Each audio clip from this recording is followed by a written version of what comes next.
Terminator is out there. It can't be bargained with. It can't be reasoned with. It doesn't feel pity or remorse or fear. And it absolutely will not stop. Ever. Until you are dead. Hey, yo, what's going on, friends? Welcome back to another thrilling installment of In Madness Pod. It's Shawn The Butcher here with Vertebrae33. What's going on, dude? Hey, Shawn, how are you? How are things? Things are good. Things are stressful. You were just asking me how the house is. Yeah. The roof had to get replaced. Lots of things are going on. Inside life, outside life, with work, with the podcast, outside of the podcast. It's been very fun. This helps me kind of get, out of that bubble of chores and everything having to go on at once. And I kind of maybe fall into these movies we're doing. Maybe you could use a cybernetic organism to help you. That's like the Jetsons. What was the Jetsons robot's name? Rosie? Rosie. I need a Rosie. Wait, there's a Jetsons t-shirt in this movie that we're doing. There is. Wow. Hey, look at it that. already gets crazy. I got so excited I almost knocked over my microphone. Joe, it's so funny. We've had people guessing what movie we're gonna do. No one has been correct so far. I want to thank everyone for your participation on this podcast.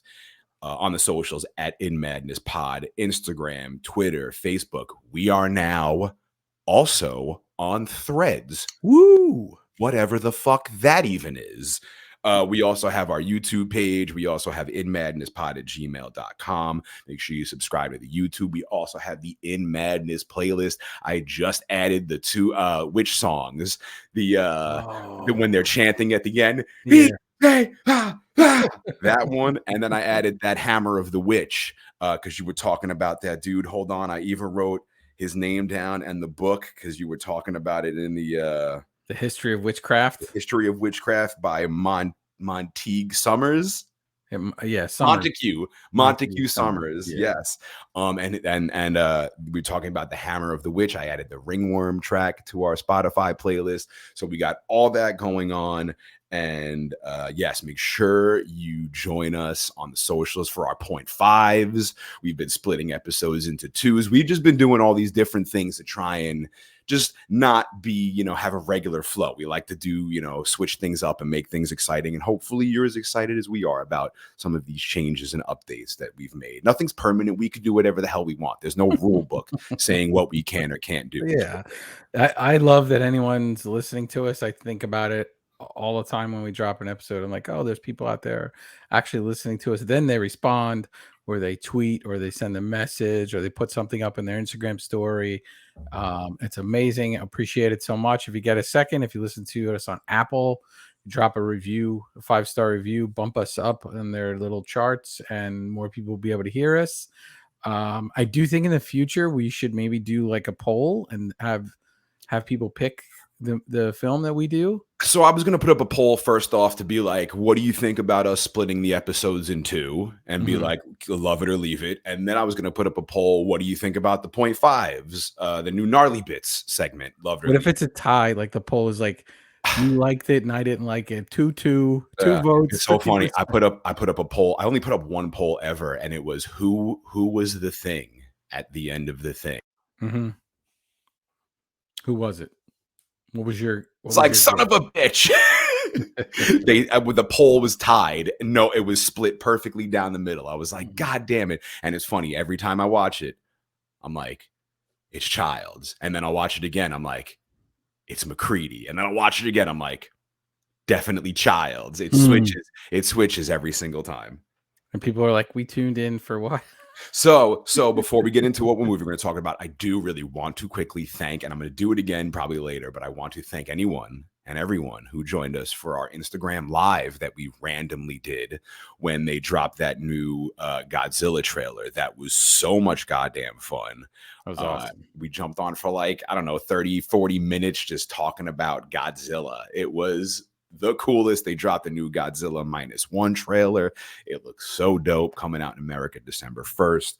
But we already did a half hour on it. I'm not going to fall into it again. We're going to do Thank you. plenty of Godzilla. Yeah. So, and also plenty more of those Instagram lives. I thought that was very cool. So I think when if there's like a Star Wars thing that drops, I'm sure you're going to be like, yo, let's hop on Instagram live for 30 minutes. Any type of things like that. Maybe we'll go on if we finally go to Chef's Place, to Mission Sandwich. We jump on there. I mean, like you said, what do you say? Behind the scenes baseball or inside baseball, you call it. We have been trying to link up to eat a sandwich for, I think, 3 months now. Yeah. This could be just a running joke of the podcast, the sandwich that never was. We may have to ship them to us. Or one of us drives and picks them up and drops them off at the other person's house. It just hasn't coordinated yet, but there's been a lot going on. So shout out to Chef Brian. There, Chef. We're gonna come hang out with you. You're gonna make beef stew for Shawn like you promised. It's gonna happen. Check out our menu episode of In Madness Pod with Chef Brian Sau. We sit down, we talk about the menu, and I mean, still till this day, one of the most educational episodes of In Madness Pod. Yeah, I mean, you're listening to, a food genius explain things to us, and me, who eats essentially like baby food, and the two of us going back and forth. But you don't eat baby food because you don't like hot liquids. No hot liquids. Yeah, and soup. So anyway, I guess my terrible food. My palate versus Chef's palate. It's like it was battle of the complete opposites. It was great. Yeah. Okay, so I killed 5 minutes. Enough. Welcome to episode. Is this it? 15 of In Madness Pod. Vertebrae, as you do for all of our movies, could you introduce what our movie this week is? Yeah, everybody got it right. It's twins. No. Surprisingly, so our hints were Schwarzenegger and James Cameron. No, they were Titanic. No, Titanic and Schwarzenegger. Yes. Yeah. So it's the Terminator from 1984. Director James Cameron. It's also done T2, Titanic, Avatar, True Lies, a little film called Aliens. This was and is a pretty groundbreaking film in a lot of ways. Very emulated as time went on. A lot of catchphrases came out of this. I will say probably most people on the planet Earth saw T2 first and then went back and saw this. I did see this first. Saw it on VHS in 1985, and I was the Terminator for Halloween as well. Do you have pictures? I gotta find pictures at my parents' house, but I was the Terminator for Halloween. Yes. Cute. Yeah. I'm surprised you don't have sunglass props. You always you know what? Wait, hold on. Tell us about your experience with the Terminator. So I, like you were just saying, I did see Terminator 2 first because I feel like that was, I don't know how or why it became like a pop culture hit, but I definitely ended up, your clothes, give them to me now. There he goes. He's got his sunglasses on. Yeah. Oh, I'll just do every episode like this. Nice night for a walk, eh? Nice night for a walk, eh?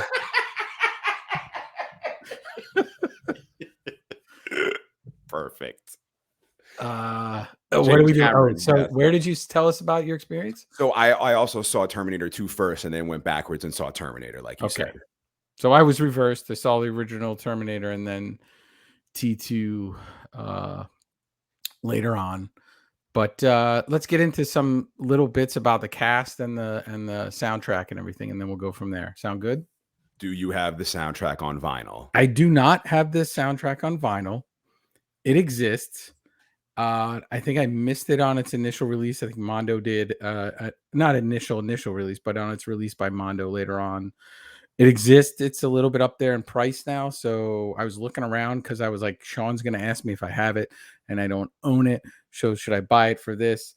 And I held off. But what is the sound that we all know from this soundtrack, Shawn? I mean, I know gong gong gong gong gong. Yes. Gong gong gong gong gong. Yes. Yeah, yeah. It kind of honestly, I always thought it sounded like Goldberg's theme song. The soundtrack was Brad. I'm going to say Fidel. I'm going to take these off so I could I was see. gonna say leave them on for the whole show, but you probably can't see a goddamn I'm thing. having trouble. If I go to my notes, I'm having trouble, and we'll figure out how much I really know off the top of my head. Who also did T2, Fright Night, Serpent and the Rainbow. It's a pretty epic soundtrack. There was a novelization of this. They don't always do movie novelizations all the time, but they used to do them all the time. They used to do them, and they used to be released before the film came out, which is crazy. I remember the Empire Strikes Back novelization being in the store before the movie came out, so everyone got the "I Am Your Father" from the novelization. The novelization by Randall Frakes, and it has some interesting little tidbits in it. I did not read it.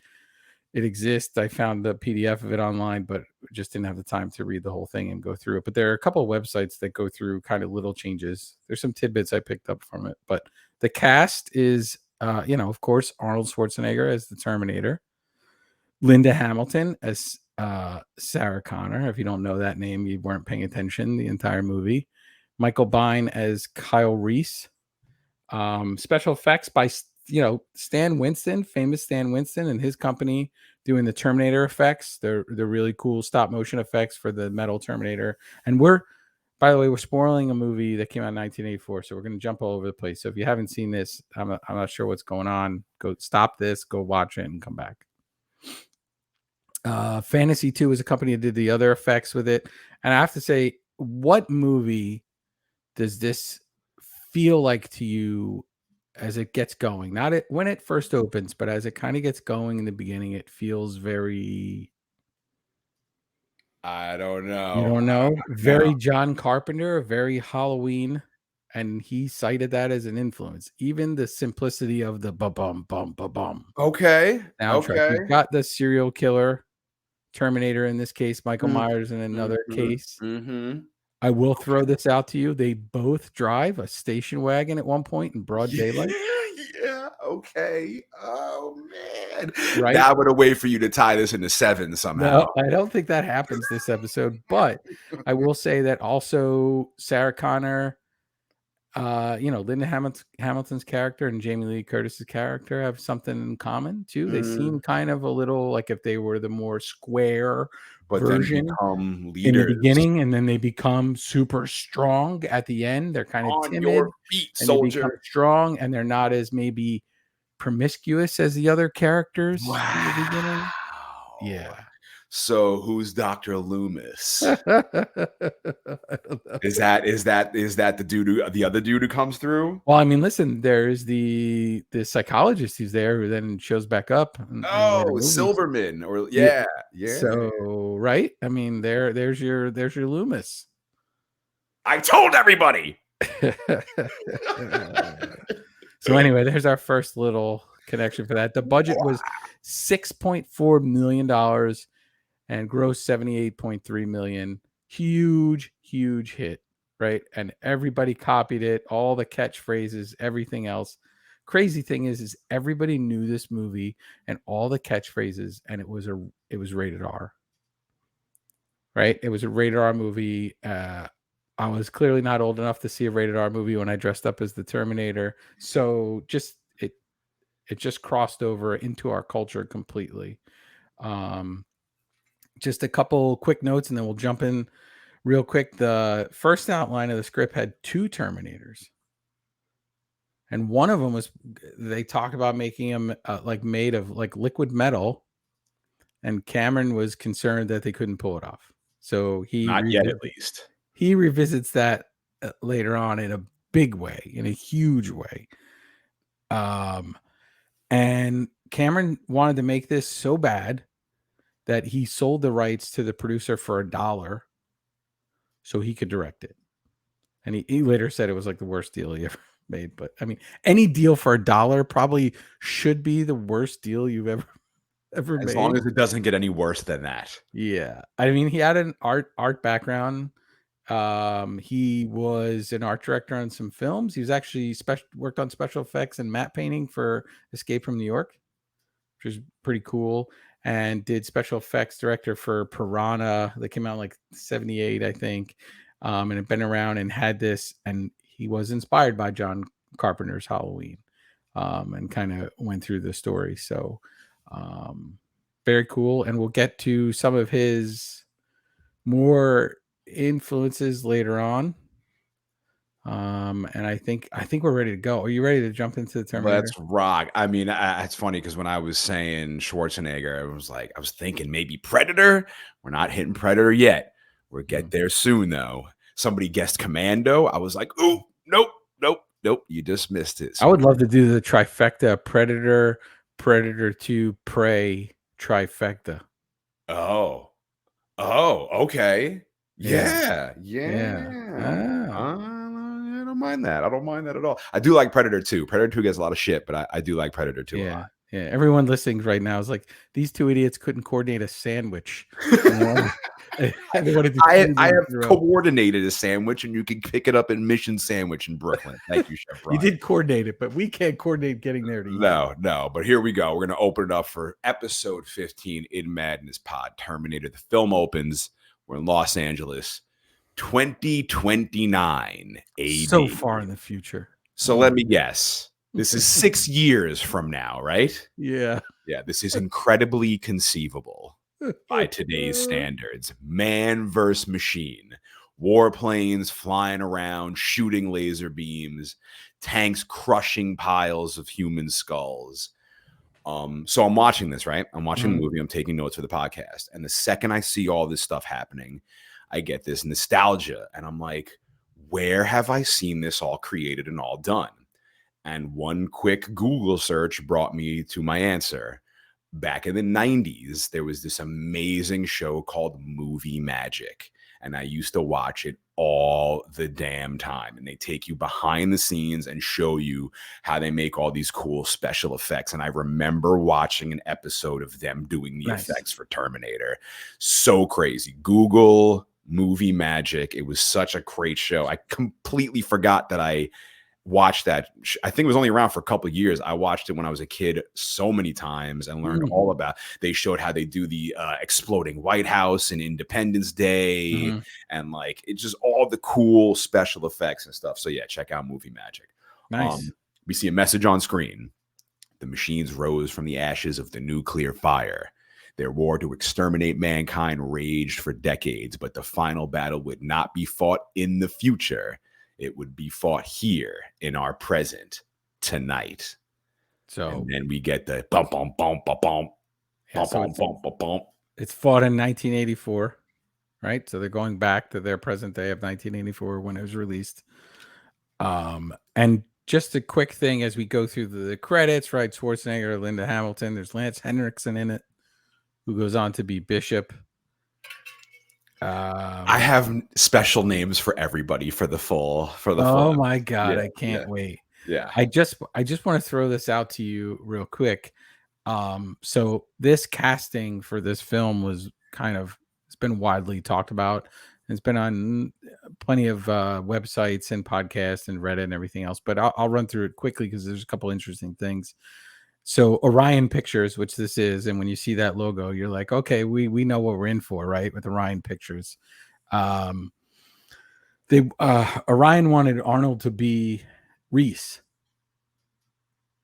Right. Okay. But Cameron was like, I mean, if he's Reese, like, then who the hell is the Terminator? The Terminator, yeah. Right. Yeah. I mean, it's kind of obviously later when we get to T2, you kind of learn that you know, they could be Richard Patrick size and it's fine. But in this case, it's 1984, right? So it's very simple. Like if this big guy is protecting her, then there has to be a bigger guy, a bigger guy protecting her while this guy attacks her. So Stallone and Mel Gibson both turned down the role for Terminator.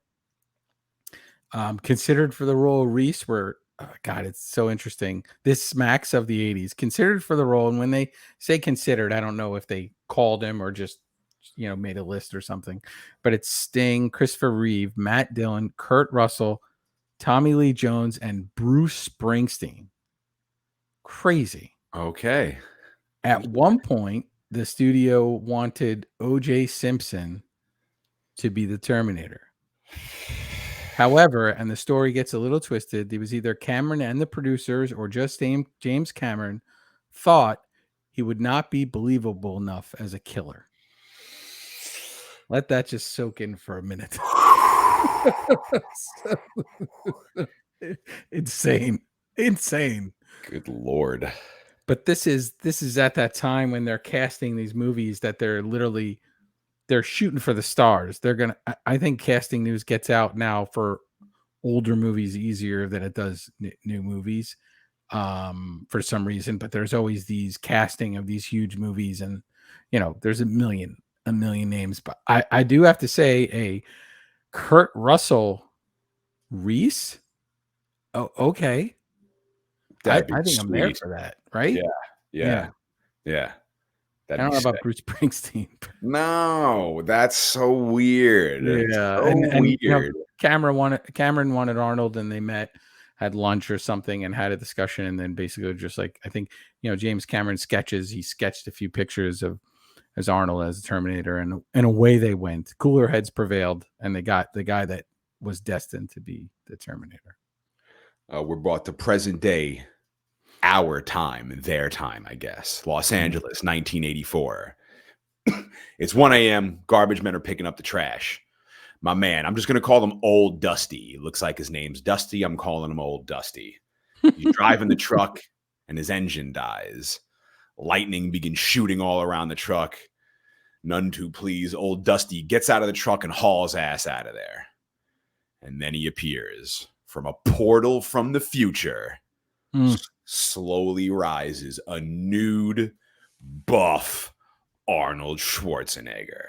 I mean, this is huge Schwarzenegger time, right? This is peak physical condition Schwarzenegger, maybe. I don't know, but chiseled out of stone.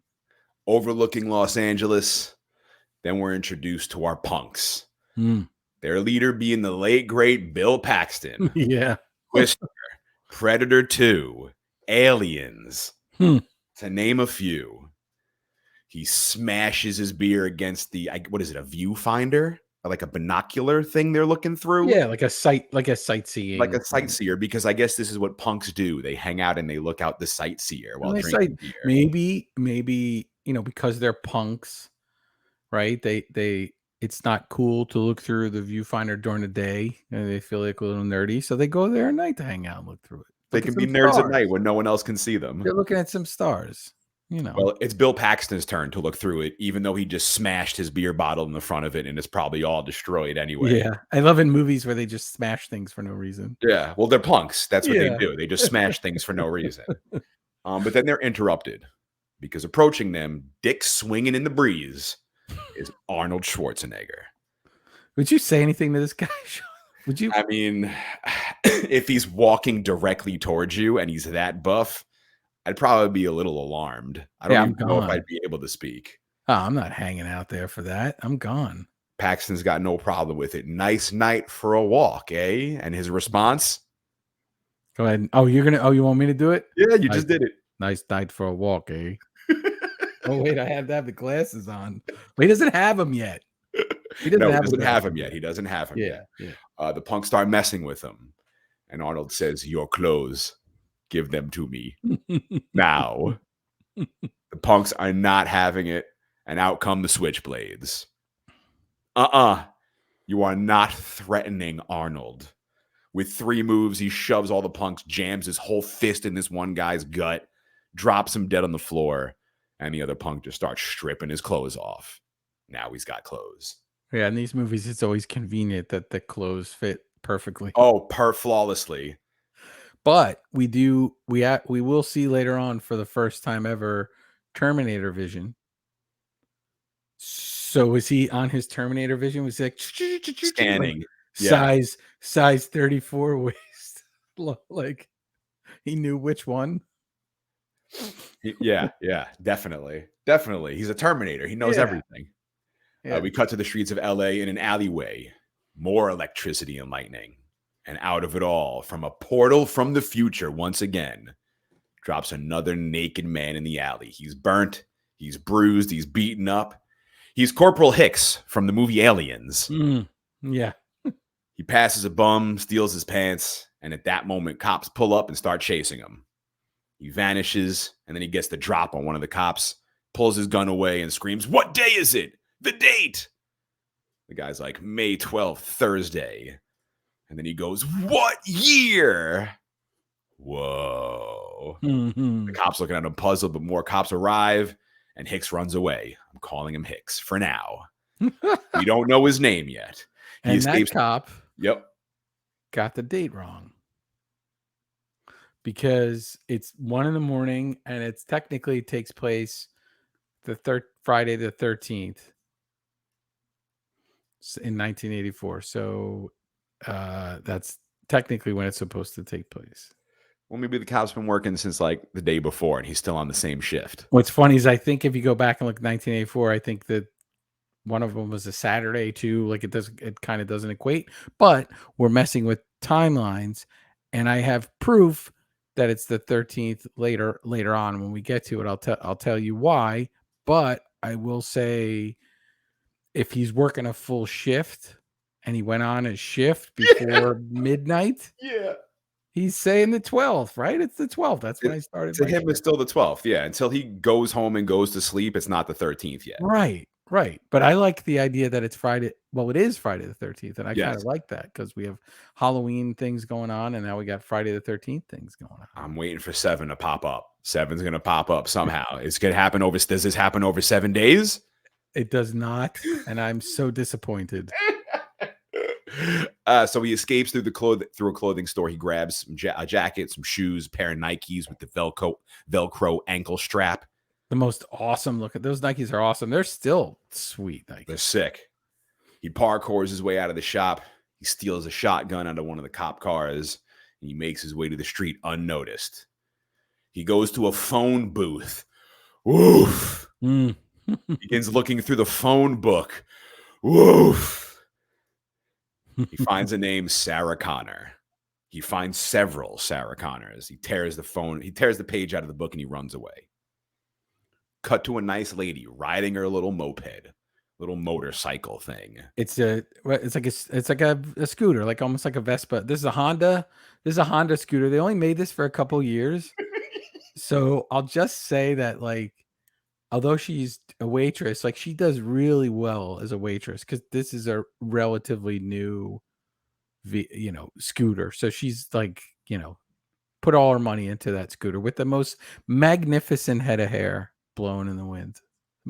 Beautiful 80s hair. She pulls up to her burger job.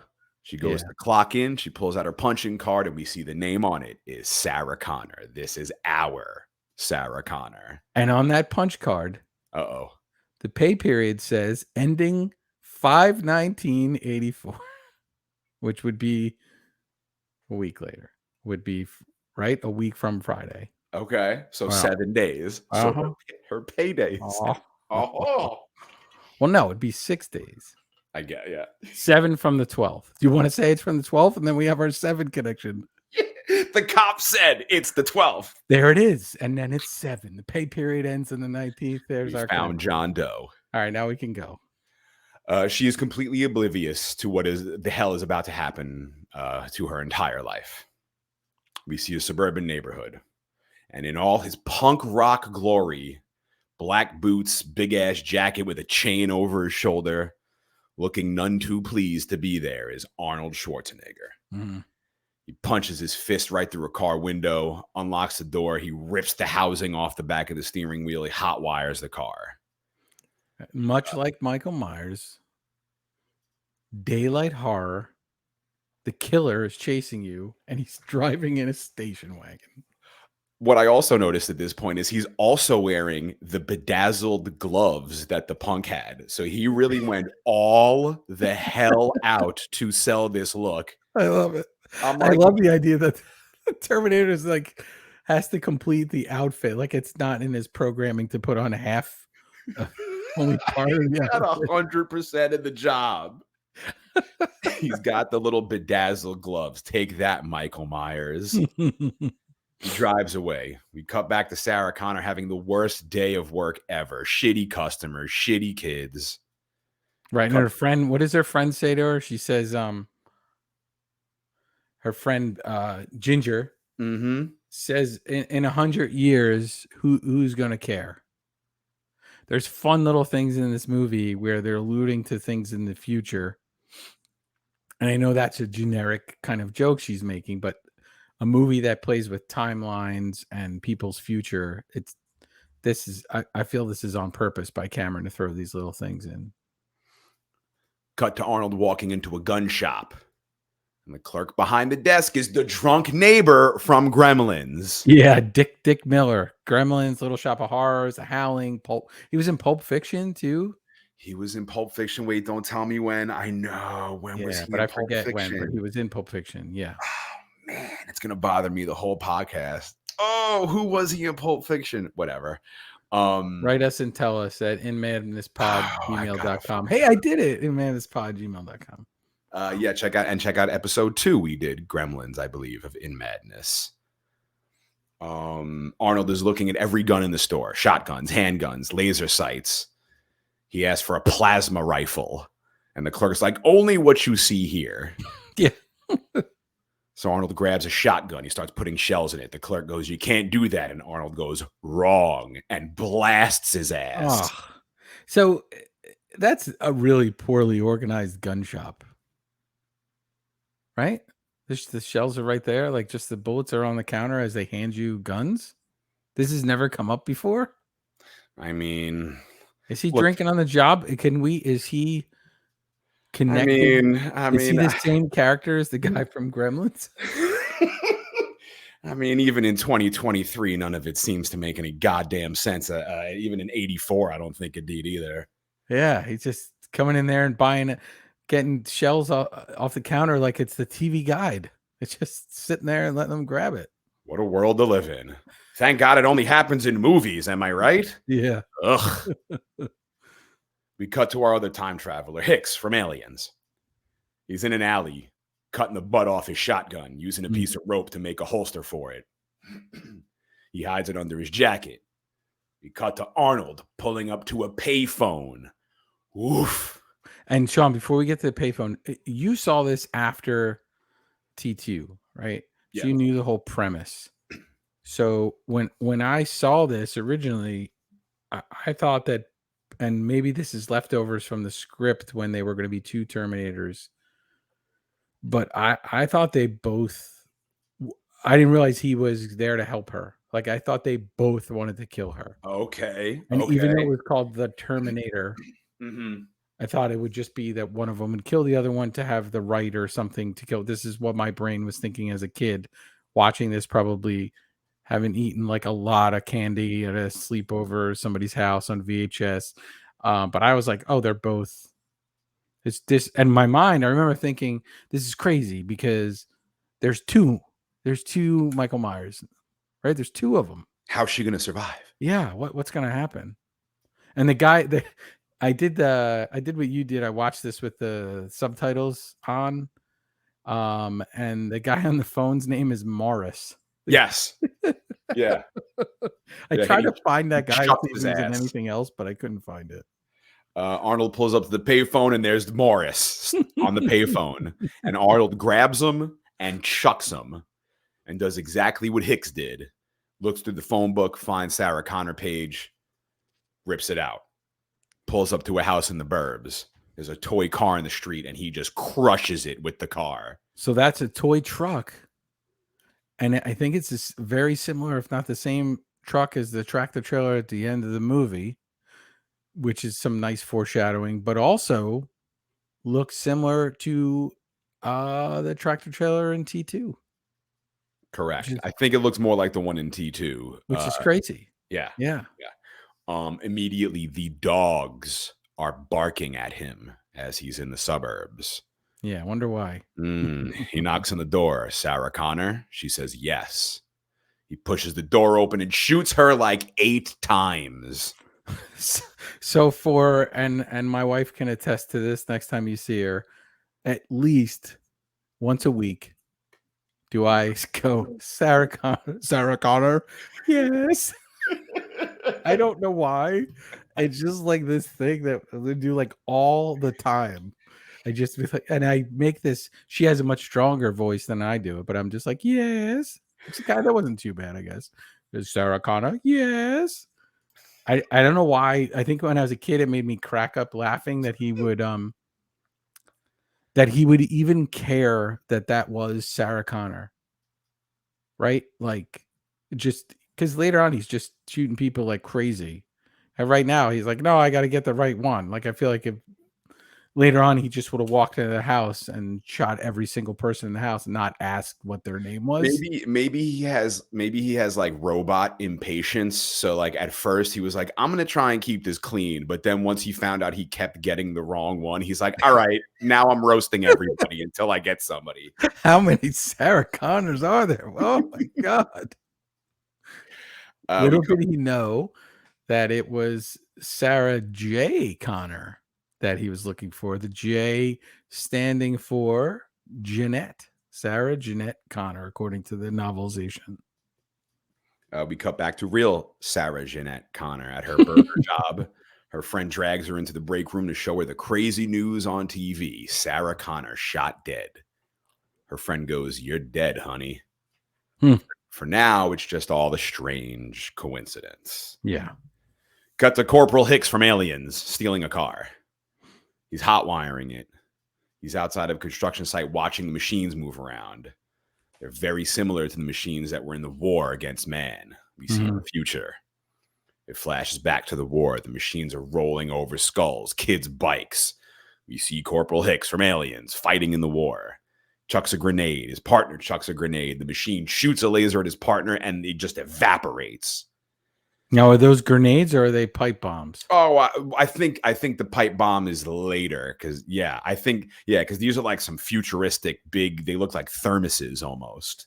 Right, which would just be big. I thought they were just bigger versions of the pipe bomb. Probably. The ones at the end are definitely pipe bombs. Yeah. But the grenades blow up and they blow the machine to pieces. But now all the robots are pissed. They all come out shooting. Corporal Hicks from Aliens. He's in a getaway car making his escape. He flips the car. He's stuck. He's screaming. But then he wakes up from his nightmare and snaps out of it. And he's back in the car at the construction site. And I have to say, like, the effects on these scenes, this movie, because 6.4 million, kind of goes between some really amazing effects and some of the ones in this scene kind of fall a little bit flat, but they do the best they can with things in the foreground being larger. And but yeah, it's interesting. And when he wakes up, the flashback in the car, there's a commercial for Bob's Stereo, and later on we get a reference to Bob's liquor store. So I think Bob in this universe is a very busy guy. He's a proprietor. Yeah. We cut to Sarah Connor. She's with her roommate Ginger. They're getting ready to go out. The phone rings. It's Ginger's boyfriend. He thinks he's talking to Ginger, but it's Sarah Connor. He's like, "I'm going to rip off your blouse."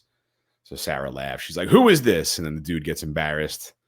She grabs Ginger, but Ginger doesn't care because Ginger is in love with whatever song she is listening to in her headphones. That's right. All she cares about. And the boyfriend calling and saying that stuff feels like Halloween as well, right? Yes. Yeah. She's headphones crazy, this girl. Yeah. Headphones crazy. Ginger Bess Mata, who was also an aerobics instructor on TV. So she does quite a lot of dancing in this. And Sarah's wearing the Jetsons t-shirt in this scene. So we're getting kind of a futuristic nod with the Jetsons t-shirt. That'll be our GoFundMe. We can get me a GoFundMe to make a Rosie so I can have a Rosie from the Jetsons to do all my housework. So Ginger picks up the phone and her boyfriend just picks up his shtick again. He goes, "I'm going to rip off your blouse." It's pretty funny. It's one of the first laughs in the movie, which I didn't think there would be many of, but there are. There are, more specifically to one character who's coming up as one of my favorites in this whole movie. Cut to the police station. And it's Bishop, also from Aliens. Yeah, Lance Henriksen. Yep. And also the angry dad from Pumpkinhead, which is another movie I think we should cover on the podcast. Oh, I didn't catch that. Oh. Great movie. Love Pumpkinhead. Angry dad. He is a cop. He's investigating the death of Sarah Connor, #1, who got shot earlier. He's showing the chief another death had happened the same day, another Sarah Connor. He says the press is going to have a damn field day, a pattern killer. Cut to Sarah and her friend. They're all dressed up. They're ready to party. They check their answering machine. Oof. Sarah Connor's looking for Pugsley. Great name. Addams Family reference, I assume. Yeah, so that's the iguana. And on the side of his aquarium, it says, beware of dog, which is really funny considering kind of the importance of dogs later on in this movie. Wow. And there's another Pugsley reference way later in the film. We'll get to it. Pugsley is this gigantic Godzilla-sized iguana. It's not no small iguana. This fucker is huge. She finds him, and here's one of the messages on the machine, and it's Sarah Connor's date. He has bailed. Womp, womp, womp. So not cool. But he has a Porsche, but, so not cool. He that voice is James Cameron. Okay, that's cool. He Shyamalans himself into his movies. Yeah, and I do love the answering machine says, and it happens again later on, you're talking to a machine. Did I steal your thing? No, well, no, it is, but yeah, and machines need love too. Machines need love too. I didn't notice that until the second time, which is funny. What's happening while I heard it that second and time. Sarah loves Pugsley. I'm gonna go out on a limb. And I don't want to be controversial with these episodes, Sean. I know a lot of people like to say really controversial things to get ratings and hits or whatever, but I don't think Pugsley loves Sarah Connor. He's like, right. She kiss him. I don't think he's down. I think it's a one-sided relationship. He just wants to eat crickets. I don't know. Do iguanas eat crickets? I thought. I don't know. Yeah, I don't know what the hell they eat. I have no idea. Vegetarian? I don't know. Yeah, maybe plants, lettuce, celery. Yeah. He said you got a bad attitude. No kisses from you. Sarah Connor's bummed. She's going to the movies alone, or so she thinks. As she rides off, there's Corporal Hicks from Aliens. He's following her. Cut back to the police station, and surprise, surprise, the press is having a field day. We have 2 murders back to back, the way their names were placed in the phone book. The chief's not saying a word to them. Him and Bishop are in the back room. They're getting ready to warn the next Sarah Connor. And he's smoking cigarettes like crazy and popping medicine. There's a lot going on. Love it. Love all those little things to build that character. They keep getting Sarah Connor's answering machine, and yes, Chief asks Bishop for one of his cigarettes, and he hands him the pack, and the Chief looks at the pack and makes a disgusting face and kind of just puts it down slowly and doesn't take a cigarette. It's very funny. Yeah. But he had one in his. What's weird about that is he had one in his hand. Yeah. Oh, well, yeah. The chain smoking. They are just. I don't even know what that was about. If he lost his moment, even if it was a mistake, but it's such an awesome little moment between. No, they are chain smoking, and I think Bishop has one, the Chief has one, and is asking for more because they're just like, we're gonna need more. This is the longest night ever. You know how they explore shows by giving us prequels or side things, and all the streaming networks do that. I want one with these two. I love their relationship. I want a show with just the two of them. They're like Mills and Somerset story. Yeah. Oh yeah. But it keeps going to the answering machine because Ginger and her man are banging. Well, her man is banging because Ginger's just laying there listening to her song in her headphones. She loves those headphones. But I have to say, man, if you had a Walkman in 1984, jamming, you were doing well. So they got this nice apartment. This one of them's moped, got a scooter or moped, and now we got this Walkman. They're doing okay. They got a giant iguana. Yeah. They're going out on dates with boys. They're doing all right for themselves. Chief is mad. He's saying the press is going to call the guy the damn phone book killer. He goes out to have a press conference. He looks at Bishop and he goes, "How do I look?" And Bishop goes, "Like shit, boss." And then he goes, "Yo, mama." and he just walks out the door. I got to see the script. I want to know if that was a line in the movie or an ad lib. Amazing. And also, right, Babysitter. Was it Babysitter Killer or Babysitter Murders was going to be the original name for Halloween? Babysitter Murders. I think Killer. I don't know. Yeah.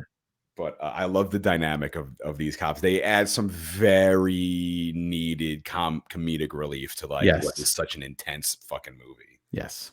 We cut to poor Sarah Connor at the pizza place eating by herself. She overhears the news. 2 identical named murders, both Sarah Connor. The guys go to change the channel, but she shoves him away. Don't touch the TV. So dramatic, and then never explains it to anybody. The reason why she's doing that. She's like, I'm also Sarah Connor. Never. She's super worried. They were both shot execution style in their homes. She runs over to a payphone, looks in the phone book, and she is next. Yeah, and there's some guy behind her on the right, just standing against the wall, and He's waiting to just make a move. he just keeps looking back at her and like staring at her, and then he like checks his watch and then stares at her again. I don't know what's going on with He's weird in the background. The phone's broke, so she leaves the restaurant. And there's Corporal Hicks from Aliens. He's watching her. He's following her, but she sees him and ducks into a club. Tech Noir. She goes to use the phone, calls 911, but they're like, we're busy. She hangs up the phone, and we cut to Arnold Schwarzenegger approaching Sarah's apartment complex. Ginger's walking to the kitchen to make a sandwich, blasting her headphones. Pugsley scares the crap out of her. Arnold approaches Ginger's boyfriend and beats the shit out of him. Ginger doesn't hear it because she's wearing her headphones. Yeah. Until her man's head comes crashing through the wall, along with Arnold, who pops a cap in Ginger. And the song on her headphones. Yes. They're singing intimacy, intimacy, yeah, yeah, yeah. And then I've got the right to survive is a line in the song. Whoops. But it's just her dancing around after presumably having sex to a song called Intimacy. And the song's like intimacy, intimacy, yeah, yeah, yeah. It's really funny. Cute. And then the phone rings. And coincidentally enough, like you said, the answering machine is Ginger saying, you're talking to a machine, but machines need love too. As you see Arnold pop, pop, pop, popping her. On the machine is Sarah Connor panicking. Blows up her entire spot, gives away her location and everything, and Arnold hears it all. And he's already impatient because he didn't ask her if she was Sarah Connor. He did it once. His machine patience is wearing out. But he's just going to kill them all. He was going to work his way all the way through all of them in the phone book, right? Until you thought he was, until he sees a picture. So he goes through her belongings, he finds her picture, and now it's on. Target acquired. Yeah. I mean, he would have killed them all, I think. Anyone named Sarah Connor. Yes, and probably will. I feel like even if he killed Sarah Connor, he'd go on continuing to kill the rest of them as well, just to cover his bases. You think? Who knows? Who knows? How does he get back? I mean, probably. Didn't he say? Didn't he say nothing goes back? Yeah. So he's there to kill her, and then what does he do? I mean, walk to Earth like Jules in Pulp Fiction. I just watched that the other night. We have to do that movie. Who was Gremlins guy in Pulp Fiction? Damn it! It's bothering me so bad. You know what? Don't worry. You'll get to it. We'll get to it. It'll come back later. When are we gonna do Pulp Fiction? Oh my god! Yeah. 3 hours of Pulp Fiction. That's gonna be like a 3-part episode. Yeah. We cut back to Bishop with the chief. They finally got Sarah Connor on the phone. They're sending a car to her. She's freaking out. Someone's following her, and in walks Arnold. Breaks the bouncer's hand. Finds Sarah Connor. Walks up to her table. Points the gun at her head. But before he can pull the trigger, there's Corporal Hicks from Aliens. Right. He whips out his shotgun and blasts Arnold, who gets up and begins shooting everyone in the club. And the song in this club says, "You've got me burning. You've got me burning. I'm a big time party crasher." Oh man. It's like on point for just like the Terminator. Big time party crasher. Very well placed. Corporal Hicks from Aliens blasts Arnold again till he crashes through the front window.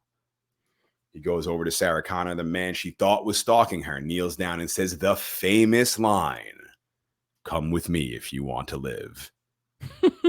Why is it? Well, it's famous afterwards in 2 more than this, right? Correct. But this was the birth of it. It almost doesn't make sense in this part. Like, come with me if you want. I don't know. Like, that's the only thing he said to her. It feels very.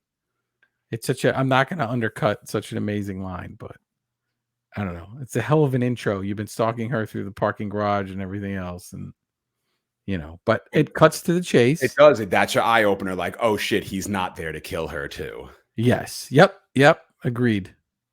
Arnold slowly gets up. Sarah Connor cannot believe her eyes. Now, for one of many times in this movie, the chase is on. Sarah and Corporal Hicks from Aliens run away while Arnold chases. They jump in Corporal Hicks from Aliens' car to make the getaway, but Arnold jumps on the car and shoves his whole fist through the windshield to grab Sarah Connor. Right. In this chase, this is the first time we get the Terminator view ever. So we were used to that. Later on, we get it big time in T2. I'm not familiar with a lot of the other movies, but this is the first time we actually see it, where he's running down the stats. It's all gibberish, by the way, because I paused it to see if it actually said anything. It's a lot of numbers and letters. Just numbers and letters and nothing. Yeah. Later on, yes, they get more little involved. they get more, but for this, they're not anticipating some nerdy guy at midnight pausing their movie to see what the Terminator vision says. They turn the car sharply. They fling Arnold off the car. A cop sees it all happen and begins calling for backup. Now Arnold, with no eyebrows, slowly gets off the ground, approaches the cop, grabs his car, and peels ass out of there. He has no eyebrows when he's driving in the cop car, but he has them back later on. He's a machine. They can do these things. Where'd they go? So now the chase is on again. Sarah has no idea what's happening. And finally, we can give him a name. He tells her he's here to protect her. His name is Reese. Mm-hmm. He tells her she's been targeted for termination. Cut to Arnold driving the cop car. And he's Sergeant Techcom DN 38416 Reese. And Terminator is from Cyberdyne Systems. It's a Model 101, but it's what is it? The T800 is what we know it as, but it's Model 101 that he says. We cut to Arnold driving the cop car, and he talks through the cop's radio using the cop's voice. Creepy. Fucking artificial intelligence. Here it is. This is when they create the AI version of Shawn the Butcher. This is when it happened. I mean, let me just say it really quick. They did an artificial intelligence James Hetfield from Metallica doing Seal's Kissed by a Rose. And it's no good. Is it good? I love it. Oh man. Yeah. So we're losing the battle already. We're losing to artificial. We got to fight harder. We got to fight harder than artificial. I mean, I've been practicing, Shawn the Butcher for a while, right? Oh yeah? Yeah. Oh man, I feel sorry. New on In Madness.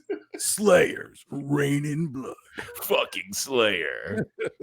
Sarah does not know how Arnold could get up after being shot, and Reese goes, as you just said, Vertebrae. He's not a man. He is a machine, a Terminator, Cyberdyne Systems Model 101. Sarah says, a robot. Reese goes, a cyborg, a cybernetic organism. He says the Terminator is an infiltration unit, part man, part machine. Underneath is made of hyper alloy, controlled by a microprocessor, fully armored, very tough. Outside it has living human tissue, flesh, skin, hair, blood grown for the cyborgs. Yeah, all grown for the cyborg. Sarah is confused as hell. So am I. I'm confused as hell. Yes. Explain that to me. So is it like a robot chia pet and the flesh?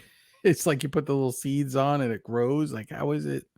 Well, he says they used to have rubber skin and they were easy to spot, but this is a new kind of Terminator. Why give him blood though? I don't know. It looks human. It sweats. It has bad breath. It's very hard to spot. Yeah, I mean, I guess you got to go all the way with it. He had to wait for it to make a move so he could zero in on it and find it hunting Sarah Connor. And this is where he tells her, in 2029, we still feather our hair. And she's super excited. She says, I'm not stupid. They can't make things like that. And he goes, not yet. Not for about another 40 years. This takes place in 84. 40 years is what? 2024? Yeah. And here we are. This is going to happen, Sean. It's happening already. We got James Hetfield singing Kissed by a Rose. But they don't have like fake flesh and blood on a robot body. Have you seen the Japanese sex robots? They all do. Yeah, but it's not real fake. I mean, yeah. I mean, all right. Yeah. We're screwed. We're so screwed. Don't give me another reason to not leave my house. How dare you? You know I don't need to give you any more reasons. We'll never have that sandwich at Mission Sandwich. No, I'm gonna bring you out. I'm gonna. It'll be like when you're getting brought out of the precinct, I'll have you all huddled up and everything, and I want you to wrap me in a blanket and put me in a basket on a bike like ET and ride me to Mission Sandwich in Brooklyn. Astonished Sarah's going, "You're saying you're from the future?" And Reese goes, "Right." She leaves the car. She's had it. Reese grabs her, so she bites him. He's like, "Cyborgs don't feel pain, but I do. Don't do that again." She bit him and drew blood. Mm-hmm. Gross. She's not messing around. Yeah, a lot of diseases there, Sarah. Easy. 84? She just wants to go, but he tells her the Terminator is out there.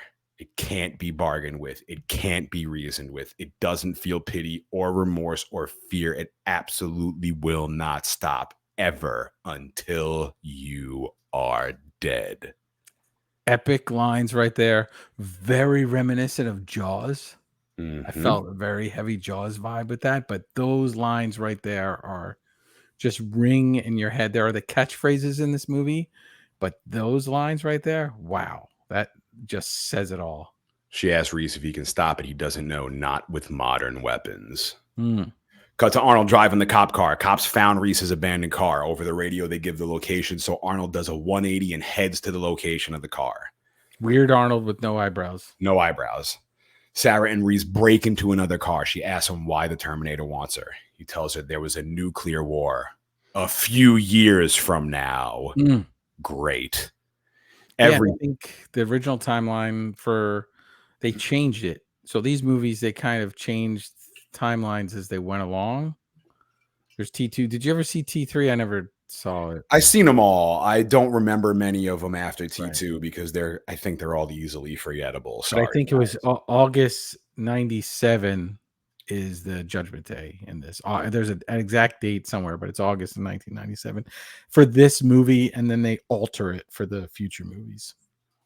He goes, everything, all of it will be gone. Great. He tells her there were random survivors. No one knew how it started. It was the machines. Mm. Great. Yes. Sarah doesn't understand. Defense network computers, new, powerful, hooked into everything, trusted to run it all. They say it got smart, a new order of intelligence. Artificial intelligence, perhaps? Yeah. Reese says it saw all people as a threat. It decided our fate in a microsecond. Extermination. He says he grew up after the war had started. He had the sunglasses back on. He grew up after the war started in the ruins of Earth, hiding from HKs. HKs are hunter killers. Breaking off from that really quick, I am adding that song from Fear Factory to the In Madness playlist. Fear Factory, if you don't know, is a metal band that basically made their whole identity from these Terminator movies, talking about the extinction of man because of machine. And this is in like 89 and 90 and 92. So yes, Sean, Fear Factory. Demanufacture, remanufacture. Hell classic. Yeah. Great albums. So check out Fear Factory. Hunter killers are machines built in factories. They rounded up humans and barcoded them for killing. Reese shows Sarah his barcode. He said some were kept alive to collect the bodies. They were very close to going extinct forever, but there was one man who taught them all to fight, how to destroy the machines. He turned everything around, saved them from extinction. His name is Connor. John Connor. Dun, dun, dun. Your son, Sarah. Your unborn son. Whoa. Yeah, wow. You just dropped she's bebopping along with her scooter and Pugsley and hanging out, and then boom, all of this happens. Insane. Sean, wasn't there an Earth Crisis album, Destroy the Machines? I think that's Earth Crisis. Probably. Yeah. Yeah. I wouldn't doubt it. Yeah. Shout outs to Earth Crisis. Look at you jumping in with your hardcore knowledge. Sorry, I didn't mean to throw that out there to you. We cut to Arnold driving around the parking structure looking for Reese and Sarah. He finds them, shoots at him, and chases after him. Arnold crashes headfirst into a wall. Reese's car stalls out, and the cops surround Reese and Sarah and arrest him. When Sarah looks at the car Arnold was in, he is gone. We cut to Sarah at the precinct. In walks the chief with Bishop and another man. The chief tells her that Ginger and her man are dead. Sarah is upset as hell. It's at that point we're introduced to Dr. Silberman, who, like you said, is also in Terminator 2. That's our Dr. Loomis. Dr. Loomis. In Terminator 2, a movie that I hope we cover very soon. The chief wants Sarah to tell the doc everything that Reese said to her. Doc yawns, and he's like, I'm a criminal psychologist. She asks if Reese is crazy. Well, that's what we're going to find out. We cut to Arnold sneaking in a motel room window. He turns on a light, and we see he's shot in the eyeball. He also rolls up his sleeve, and he's been shot in the arm. He sits at a table with a scalpel and small tools and begins performing surgery on himself. And this scene... Yes.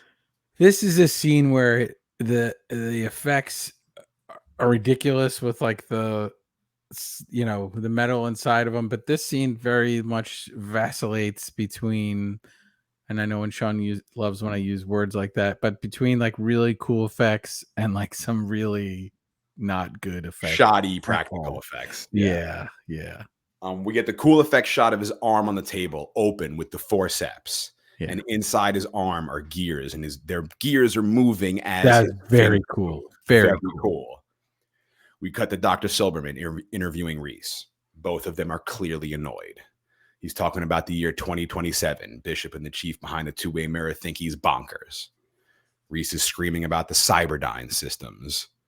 Doc does not believe him. He's trying to understand that the Terminator would kill Sarah Connor so John Connor cannot be conceived. He calls it a retroactive abortion.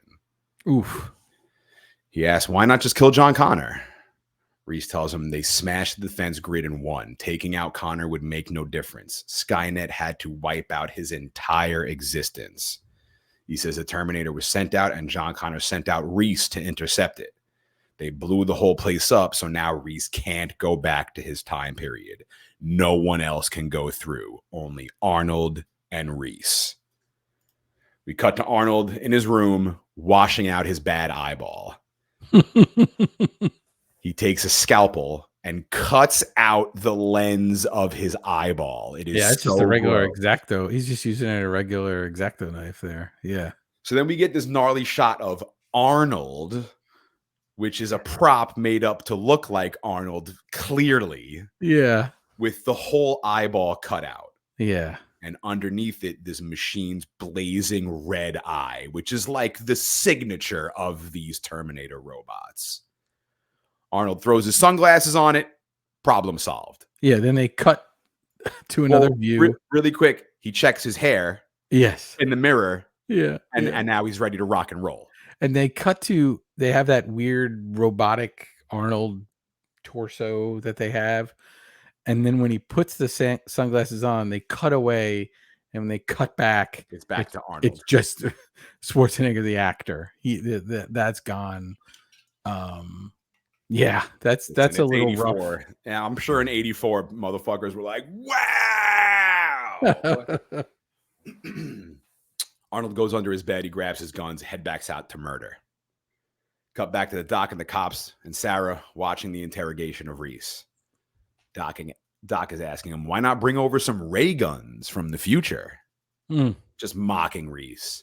Reese says, you have to go naked. Something about the field generated by a living organism. Nothing dead will go. Doc asks why, and Reese angrily says, I don't know. I didn't build the thing. It's weird.